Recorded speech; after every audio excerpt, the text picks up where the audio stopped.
But typically, we're seeing this more so in intimate relationships. And the only reason I say that is because that is the relationships that we are the most vulnerable in.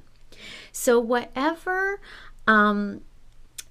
you have experienced in your childhood, and you guys know I'm always talking about, childhood programming and, doing things like inner child healing work, subconscious mind reprogramming, and things like that. This is why, because so much of our relationships from our childhood, right, with our parents, our primary caregivers, whatever we experienced in our first 6 to 10 years of our life, is kind of the lens that we are going to see our relationships through.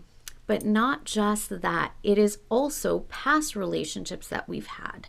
So if we've ever had, our partners, from the past betraying us, abandoning us, hurting us in any way, right? Failure in relationships, whatever it is. And this could, again, come from childhood, because that is where we get our programming for relationships for the future, especially the intimate relationships. So if you are struggling with, a relationship, a lot of times this is, well, not a lot of times, all the time, it is in connection to the filter or the lens that you are seeing things through based on past relationships and based on your childhood programming.